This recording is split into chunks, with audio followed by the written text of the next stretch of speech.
Good morning, and we are the Group 5 reporters, and I am Ahlan and today we're going to report about the Moro people.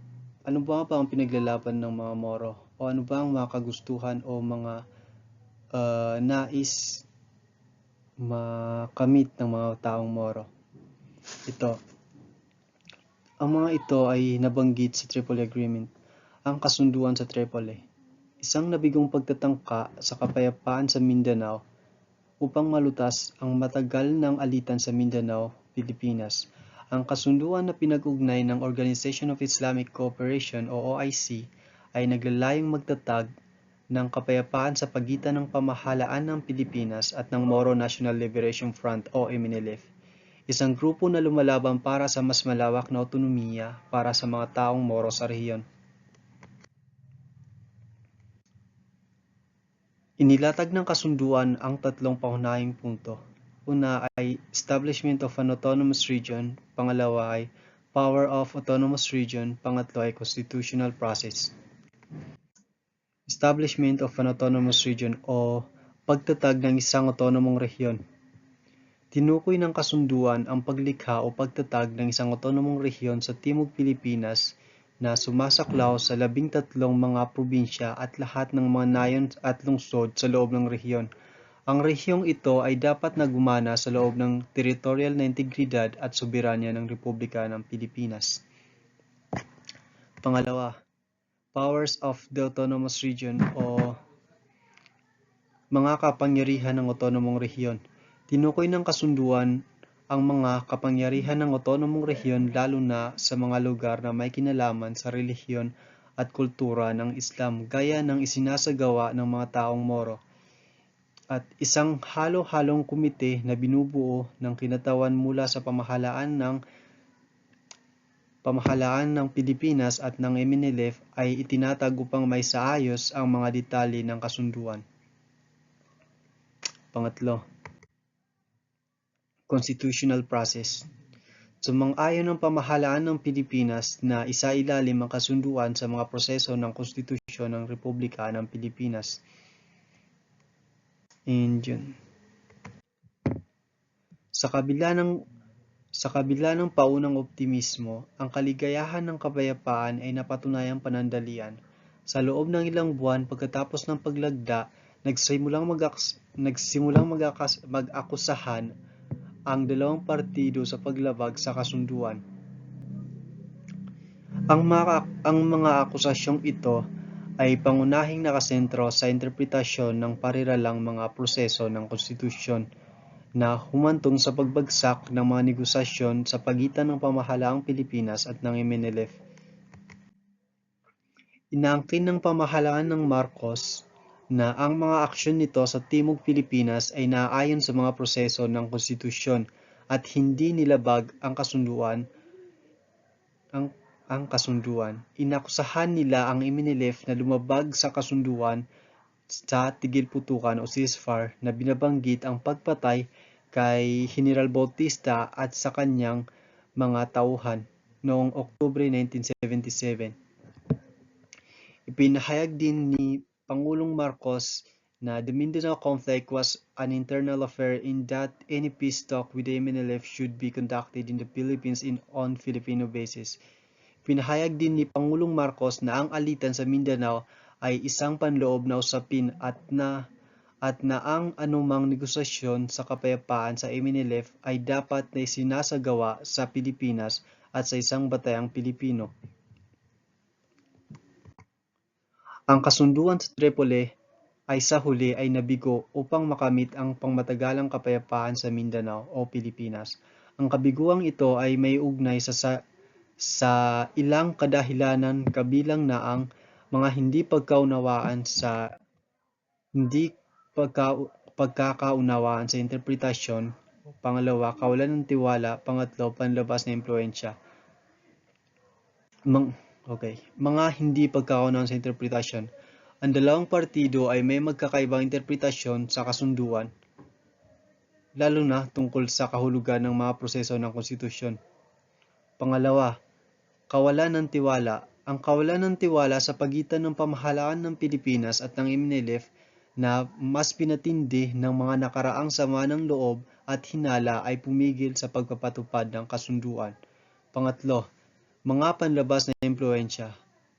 Ang mga panlabas na impluwensya tulad ng suporta na ibinigay ng Libya sa MNLF ay mas lalong nagpalala sa sitwasyon. Ang kabiguan ng kasunduan sa Tripoli ay nag-highlight sa mga komplikado ng alitan sa Mindanao at sa mga hamon ng pagkamit ng pangmatagalang kapayapaan sa rehiyon.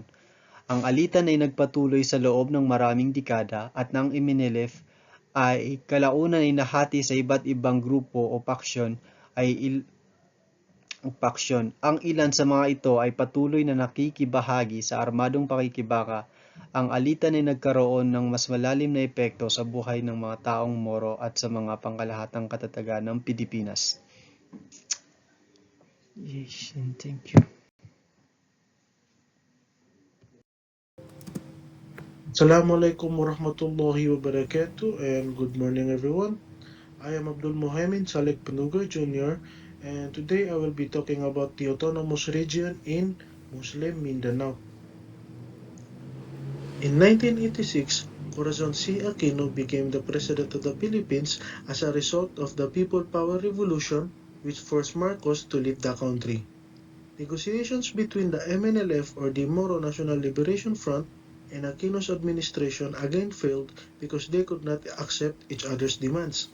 Neither could they agree on a compromise. MNLF insisted on the full implementation of the Tripoli Agreement, while the Philippine government emphasized the constitutional provision on the establishment of autonomy in Muslim Mindanao. The present autonomous region in Muslim Mindanao, or ARM, is actually now replaced with the Bangsamoro Autonomous Region in Muslim Mindanao, or otherwise known as BARM. But for today, what we're going to talk about is the autonomous region in Muslim Mindanao. So the autonomous region in Muslim Mindanao was established during the administration of the former President Corazon C. Aquino and was created within the framework of the following. One is the 1987 Philippine Constitution, two is the national sovereignty of the Republic of the Philippines, and three is the territorial integrity of the Republic of the Philippines. The 1987 Philippine Constitution requires that the creation of an autonomous region must be approved through a plebiscite. On November 19, 1989, a plebiscite was held in 13 provinces outlined in the Tripoli Agreement to ratify the Organic Act for the Autonomous Region in Muslim Mindanao under Republic Act 6734. This act was passed by Congress and assigned by President Corazon C. Aquino, resulted in 4 provinces approving the act. And those 4 provinces are: first one is Llano del Sur, the second one is Maguindanao, the third one is Sulu, and the last one is Tawi-Tawi. The Republic Act 6734, or the Organic Act for ARM, defines the following. One is the basic structure of government for the autonomous region of the Executive Department and the Legislative Assembly, both of which shall be elective and representative of the constituent political units. Two is it provides for special courts with personal, family, and property law jurisdiction consistent with the provisions of the Philippine Constitution. Hello, good morning. My name is Nagan M. Ramos-Datu and I am assigned to talk about the Bangsamoro Organic Law. So, bibigyan ko muna kayo ng konting background ng paano nabuo ang Bangsamoro Organic Law. So first, let's talk about the historical context of conflict in Mindanao. So, Mindanao is the second largest island in the Philippines. History marked by conflict, particularly between the government and various Moro groups seeking autonomy and self-determination. After our Philippine independence from the United States during the 20th century, the influx of settlers from other parts of the Philippines led to tensions over land ownership and cultural identity among the indigenous Moro population. In 1996, a peace agreement was reached between the Philippine government and the Moro National Liberation Front, which resulted in the establishment of the ARMM, or the Autonomous Region in Muslim Mindanao. However, this arrangement fell short of addressing the aspiration of many Moros, leading to further discontent and the emergence of more radical groups, including the Moro Islamic Liberation Front, or the MILF. Peace negotiation with the MILF began in the earnest of 1997, culminating in several agreements, including the frame agreement, the frame agreement on the Bangsamoro in 2012, and the comprehensive agreement on the Bangsamoro, or the CAB, in 2014. This agreement aimed to create a more inclusive governance structure that recognized the rights and aspiration of the Bangsamoro people. So what are the purpose of the Bangsamoro Organic Law, or the BOL? So the Bangsamoro Organic Law, or officially known as the Republic Act Number 11054, was enacted to establish a new autonomous political entity known as the Bangsamoro Autonomous Region in Muslim Mindanao. This law was designed to provide greater autonomy than what was previously granted under the ARMM. The BOL aims to empower local governance by allowing for a parliamentary system that includes representation from various sectors, including non-Moro indigenous people, women, youth, and Christian settlers. The BOL is direct outcome of the CAB and seeks to address long-standing grievances by granting more control over resources and political power to local leaders. It also includes provisions for decommissioning MILF fighters and transforming their camps into peaceful communities, thereby promoting stability and development in the region. When was the date of enactment of our BOL? Well, the BOL was signed into law by the former President Rodrigo Roa Duterte on July 26, 2018, marking a significant milestone in the peace process aimed at resolving decades of conflict in Mindanao.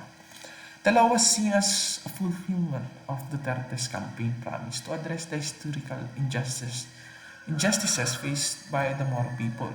Following its enactment, and the plebiscite was held on January 21, 2019, where residents voted overwhelmingly in favor of ratifying the BUN, leading to the official establishment of the BARMM. So what are the key features of the Bangsamoro Organic Law, the BUN? We have the autonomous governance, territorial coverage, justice system, and security arrangements. In autonomous governance, provisions in the Bangsamoro Organic Law, it grants the BARMM a high level of self-governance.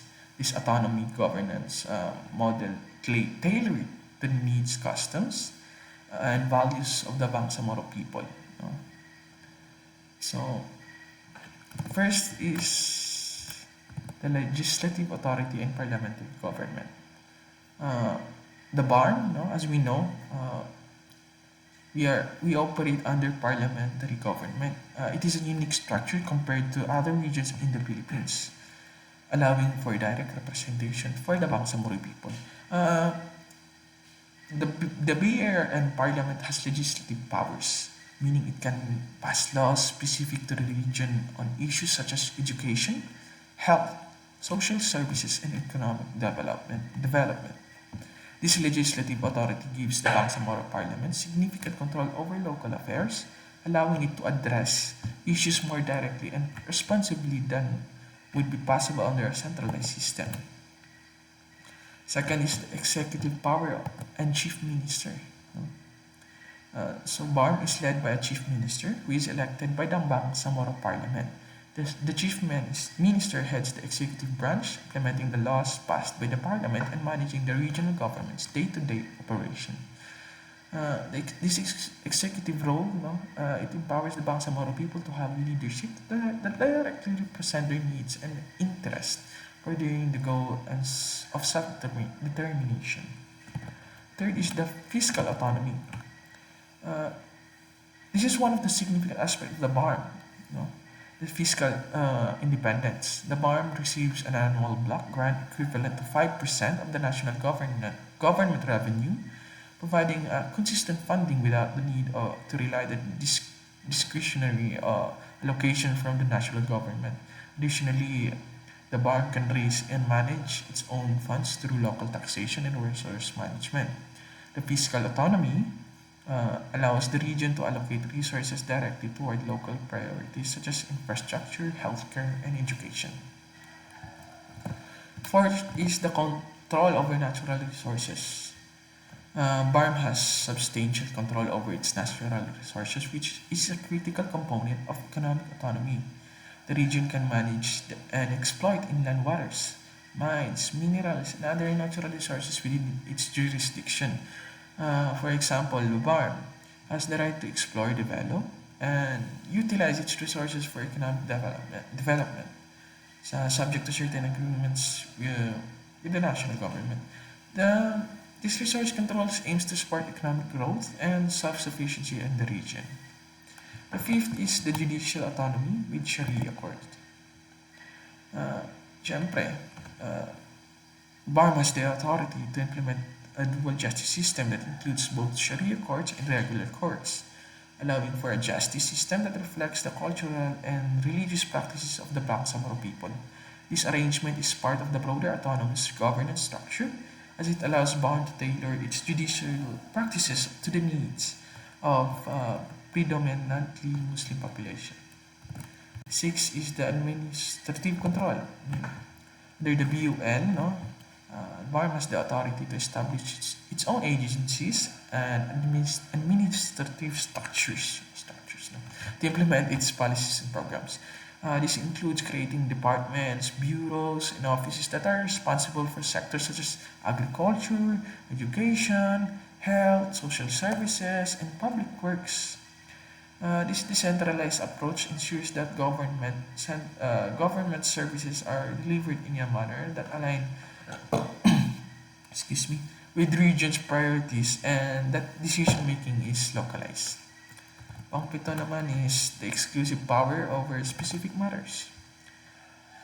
Uh, it grants us exclusive power over areas like agriculture, economic development, social welfare, ancestral domain and land rights, trade and industry, tourism, and public works.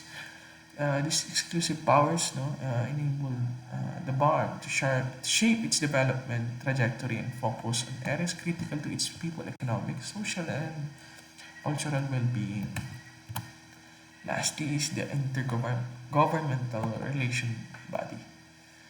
Siyempre, to coordinate between BARM and the national government, the BUL is established an intergovernmental relation body. This body ensures the autonomous powers granted to the BARM function smoothly alongside with the responsibility of the national government. It serves as a platform for resolving conflicts, coordinating projects, and addressing overlapping issues in governance. Overall, this framework, the autonomous governance framework under the BOL provides BARM with a broad set of powers to manage its affairs independently through combination of legislative, executive, fiscal, and administrative autonomy.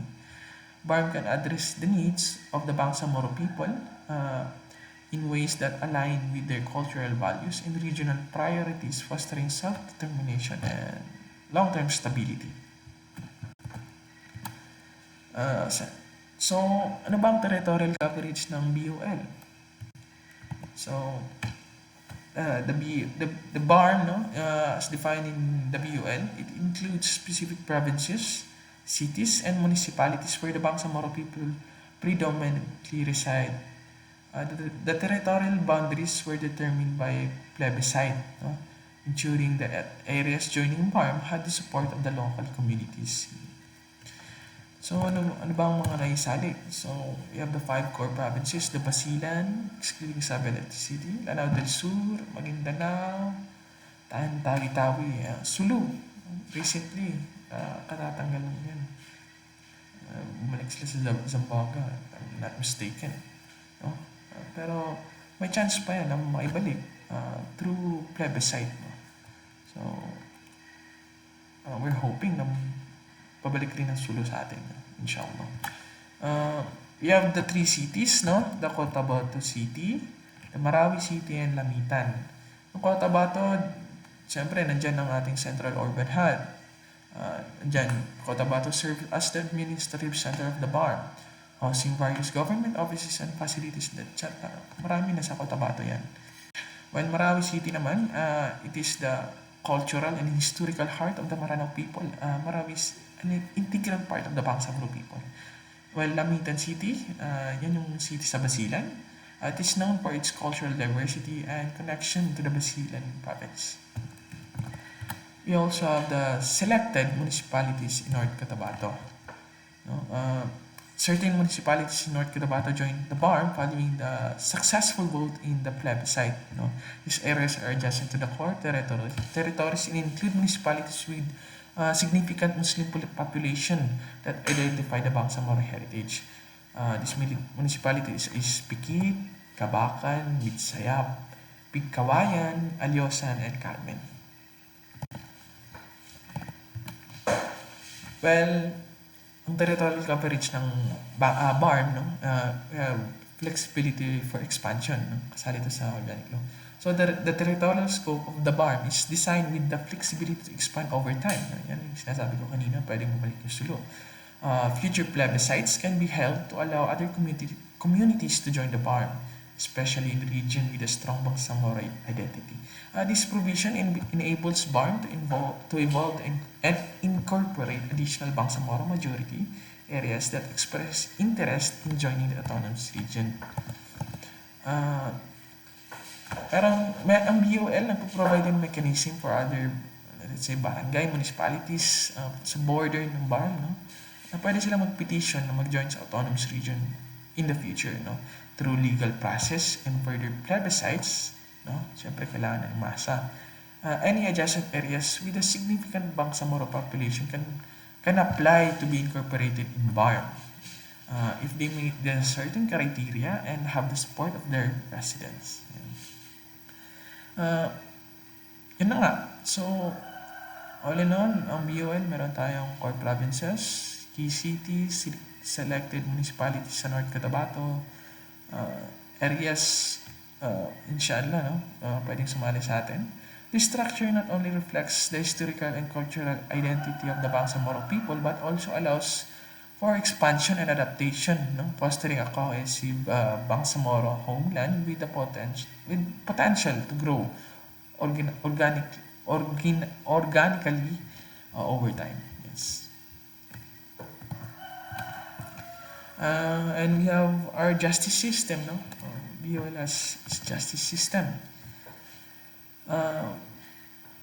Well, one of its key components is the integration of Sharia justice system that handles certain cases specifically for the Muslim population. This system operates alongside the national judicial framework and addresses matters related to personal status, family, law, and inheritance in ways that adhere to Islamic law. So, I'm going to break down the BOL's justice system function. First is the Sharia courts. Siyempre, meron tayong mga Sharia courts na nag-handle ng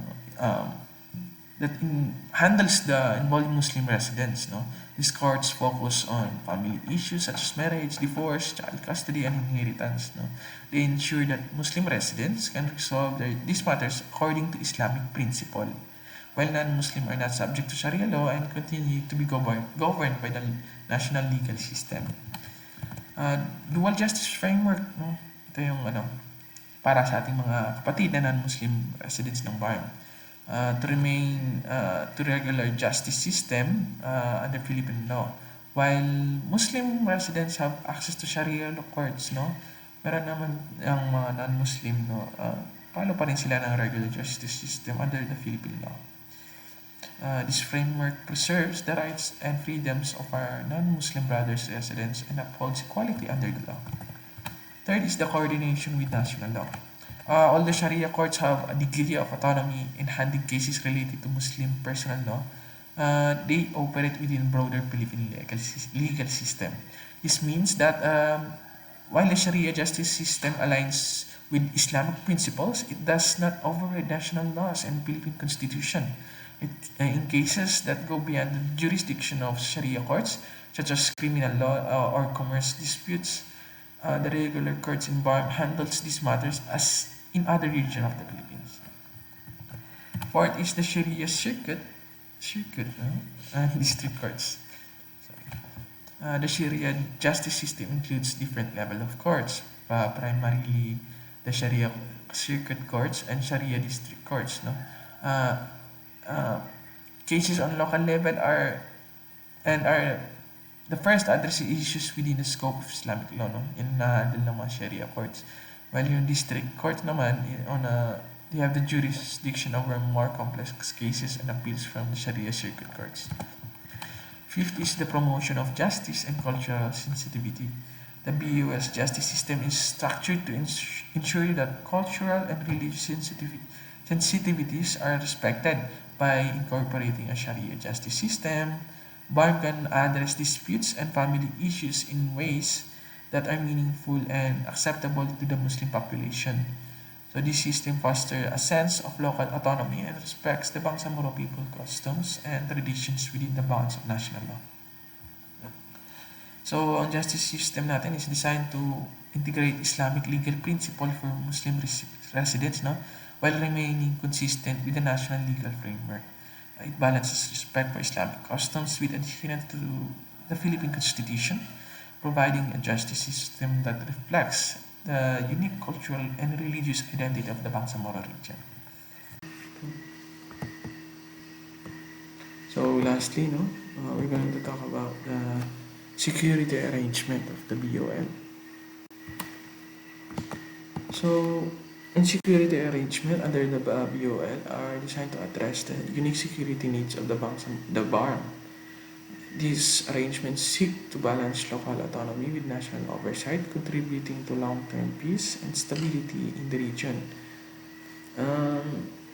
So first is the regional police force, the police board, disarmament, demobilization and reintegration, or the DDR, coordination with the armed forces of the Philippines, AFP, civilian oversights and local engagement, and peace develop initiatives. So, regional police force. The BOL allows BARM to establish a regional police force to handle local law enforcement. While this police force is specially tasked with maintaining peace and order within the region, it operates under the broader supervision and coordination of the Philippine National Police, or the PNP.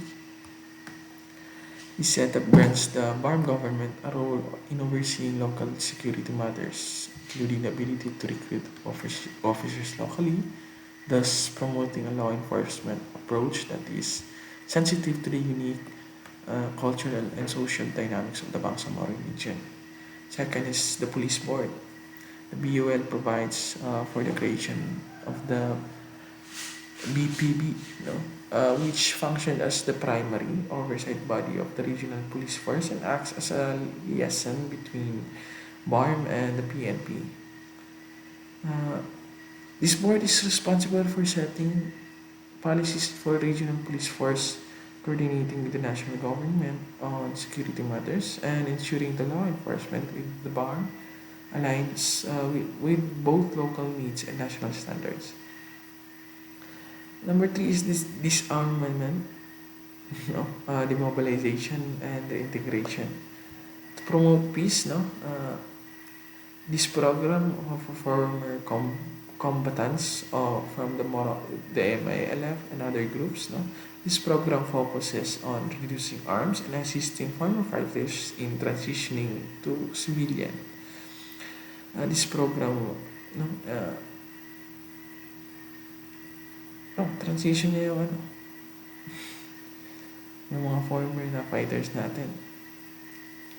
Next naman is coordination with the armed forces of the Philippines. No? Uh, the AFP remains responsible for national defense and overall security, including the authority to conduct operation in Burma necessary for counterterrorism or to address other threats to national security. This dual structure allows BARM to handle local law enforcement while ensuring that the national defense responsibilities are managed at the national level. Panglima naman is yung oversight and local engagement. By recruiting local officers and engaging residents in the planning and execution of security programs, BARM aims to build trust and cooperation between law enforcement and community. This collaboration approach that security measures are culturally sensitive and more likely to gain public support.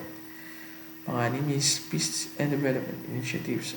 Alongside formal security arrangements, no, the BOL promotes broader peace and development programs aimed at addressing causes of unrest such as poverty, lack of access to education, no, and limited economic opportunities. By improving social and economic conditions in BARM, no, the BOL works to reduce the underlying drivers of conflict and create a stable environment where security arrangement can be more effective. No, BOL security framework balances local control with national oversight, providing BARM with its own regional police force while keeping our AFP responsible for the broader security concerns. Through these arrangements, now that the BUL aims to create stable, cooperative security environment that fosters long-term and addresses both local and national interests. Go. So the establishment of the Bangsamoro Autonomous Region in Muslim Mindanao marks a transformative step forward achieving lasting peace, stability, and prosperity in Mindanao. Through BOL, BARM has created governance model that respect the unique cultural identity, political aspiration, and historical rights of the Bangsamoro people, paving the way for a future in inclusivity and self-determination. BARM's journey is one of resilience, hope, and progress, with continued commitment from its leaders, communities, and partners. No? BARM has the potential to become a beacon of peace and prosperity, contributing to a brighter future for Mindanao and the Philippines. And that's all, and wassalam.